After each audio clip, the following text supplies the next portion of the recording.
Buongiorno cari amici, benvenuti anche oggi a una live del vostro Marietto Veneziano.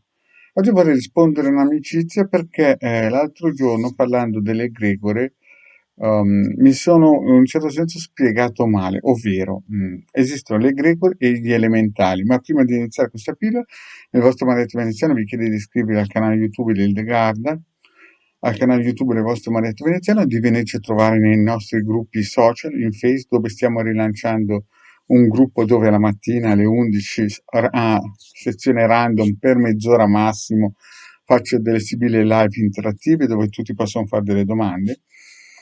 Poi potete venirci a trovare anche nel sito capitano.intervista.org dove ci sono ben più di 20 ebook di radionica e radiostesia con dentro quadranti radionici e quadranti radiostesici, circuiti radionici e chiaramente tutto gratis, potete scaricare, ci sono istruzioni.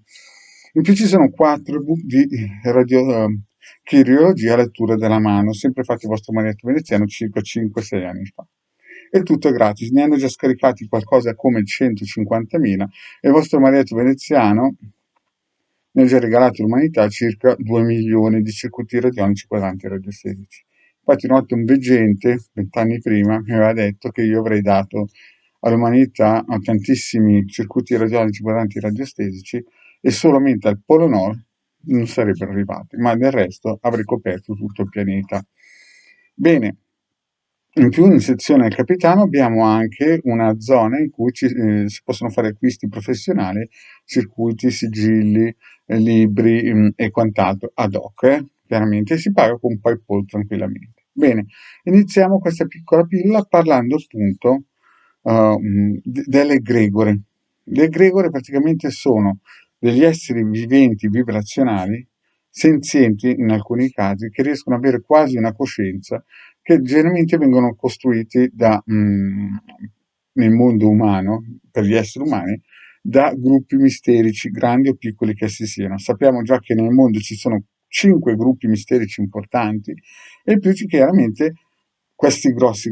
Poi ci sono gli esoterici, i mesoterici e exoterici e il volgo, no? E diciamo che già a livello di mesoterico ed esoterico si incominciano a costruire questi egregore. L'egregore però ha bisogno di energia e il volgo, quello che sta fuori, la cintura, cioè i stereotipati, le persone che copiano e incollano tutto un santo giorno, tutta la vita, praticamente riempiono questo di energia queste egregore, no? Con la propria mente. Invece il volgo, senza che se ne rende conto, crea anche lui qualcosa che è vicino a una, come si suol dire, una egregora, ma questo si chiama elementale, no? Ovviamente noi creiamo gli elementali, ho già spiegato in altre pillole, quando noi pensiamo spesso a una cosa, la bollicina del nostro pensiero esce di qui, alcune volte se non trova terreno fertile se ne va, e alcune volte invece si aggrega se sono pensieri pesanti e quindi dopo incominciano a nascere pensieri ossessivi e via dicendo, o anche pensieri propositivi, ma generalmente è sempre una cosa quasi ossessiva perché ritorna indietro. Comunque andate a vedere la pillola che ho in cui ho spiegato questo, la storia dei pensieri. Allora, quindi il volgo non crea mai egregore, il volgo può essere solamente una pila che serve all'egregore per vivere, per essere sostenuta. Capiamoci bene. Il volgo non può perché non ha le informazioni basilari, non ha le conoscenze esoteriche, non ha le conoscenze misteriche per poterla costruire. Al massimo può essere una parte, no?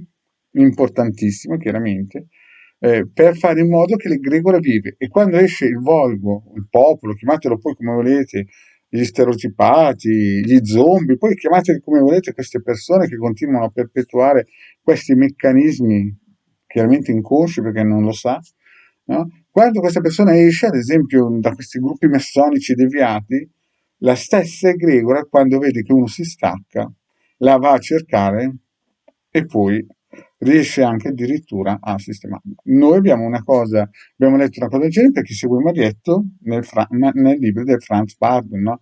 Il mago Frabrato. Lì è spiegato benissimo. Praticamente il capo, il genio che presiedeva questo gruppo misterico, molto probabilmente era anche una egregora.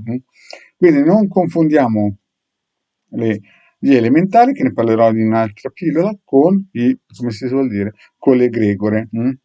Chiaramente più l'egregore ha praticamente tante batterie, tante pile, più l'egregore è forte. Ci sono anche egregori naturali, della natura, dei laghi, dei fiumi, del sole, della natura del cielo, no?